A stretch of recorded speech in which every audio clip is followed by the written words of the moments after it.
বিশেষ করে ছেলেদের খেলার প্রতি আমার ঝোঁকটা বেশি ছিল, বাট যে এটাই তো কষ্টের মেমোরি যে আমাকে খেলায় নিত না। প্র্যাকটিস ম্যাচ যেদিন থেকে করছি সেদিন থেকে আমার গলা ভাঙা, কারণ যেহেতু ফিমেলদের হচ্ছে আমি ক্যাপ্টেন ক্রিকেটারদের, সো অনেক চিৎকার করতে হচ্ছে অনেক কেয়াসের মধ্যে, এই তো গলা ভেঙে গেছে। আমাদের মেয়েরা আজকে আসলে আমাদের পারফরমেন্স খুব একটা ভালো না, বলতে ভুল হবে, পারফর্ম করতেই পারিনি না, আমার আগে আমরা আউট হয়ে গেছি আনফর্চুনেটলি। বাট সব খেলাতেই হার জিত থাকে, চেষ্টা করছি, ছেলেরা খুব ভালো খেলছে আমাদের দলের, হোপফুলি দেখা যাক, let's hope for the best. যেহেতু আমরা টস জিতেছি, চেষ্টা করব রান যেন ওরা না নিতে পারে। আমি জানি না, আমি বললাম না, সো আমি জানি না আমি এটার অ্যান্সার কী দেবো। বোলিংয়ে আমি প্র্যাকটিস করছি না, আমি শুধুমাত্র ব্যাটিং আর হচ্ছে ফিল্ডিংয়ের জন্যই ফোকাসড। আমি বেশি এনজয় করছি ব্যাটিংয়ে। আমি জানি না, আই রিয়েলি লাভ টু, মানে আমার মনে হয় যে আমি ব্যাটিং করে লাইক ছক্কা চার মেরে একদম উড়াই দেবো, বাট লাস্ট মানে আমরা যে প্র্যাকটিস ম্যাচ খেলাম তখন পর্যন্ত হচ্ছে ব্যাটে বলই লাগছিল না। পরে আমার কোচ আমাকে একটা ছোট্ট একটা ট্রিক্স বললেন, সাথে সাথে দেখলাম যে ও মাই গড, এটা ইট ওয়ার্কস লাইক ম্যাজিক। আমি অনেক খেলেছি ছোটোবেলা থেকেই অনেক ধরনের খেলা খেলেছি, আর বিশেষ করে ছেলেদের খেলার প্রতি আমার ঝোঁকটা বেশি ছিল, বাট ছেলেরা তো আসলে মেয়েদেরকে খেলা নিতে চেত না, অবভিয়াসলি বাদ পড়ে যেতাম। ওই যে এটাই তো কষ্টের মেমোরি যে আমাকে খেলা নিত না, এটার আগে অনেক ইন্টারভিউতে বলেছি, সেম হচ্ছে মাশরাফি বিন মুর্তজা, তামিম ইকবাল, সাকিব আল হাসান।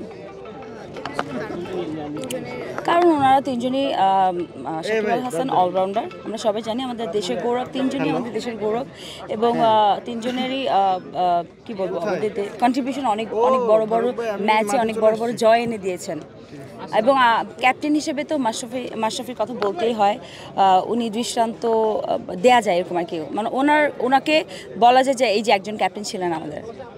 আর দেশের বাইরে যদি জানতে চাই, সচিন টেন্ডুলকার অ্যান্ড হচ্ছে MS ধোনি, আর অনেকে, এখন Virat Kohli. He is very কী বলবো, charismatic, he is very spontaneous, at the same time he is very serious on his like what he is doing, মানে হয় না যে একটা মানুষ অনেক দুষ্টামি করছে, আবার at the same time সে তার কাজটাও ঠিকঠাক মতো করছে, যেটা আমি করি।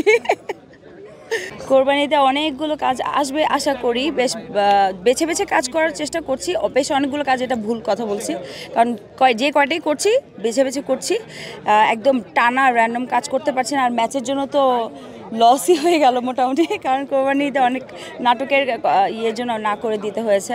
আমি প্রেফার করেছি এখানে আসলে মাঠে সময় দেওয়াটা। সিসিটি আমার জন্য এবার অনেক ইম্পর্টেন্ট ছিল, কারণ আমি অলওয়েজ ক্রিকেট অনেক বেশি পছন্দ করি, I prefer cricket.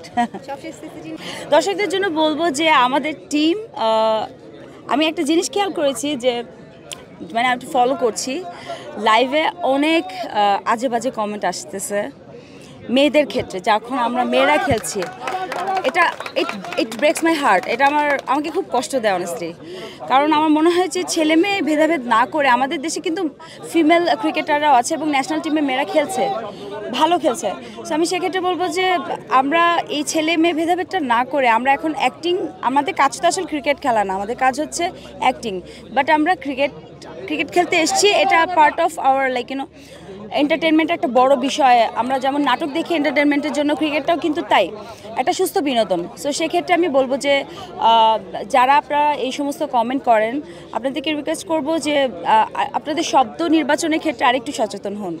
For more updates, follow us on Facebook, subscribe our YouTube channel, get the latest update on www.daily-sun.com.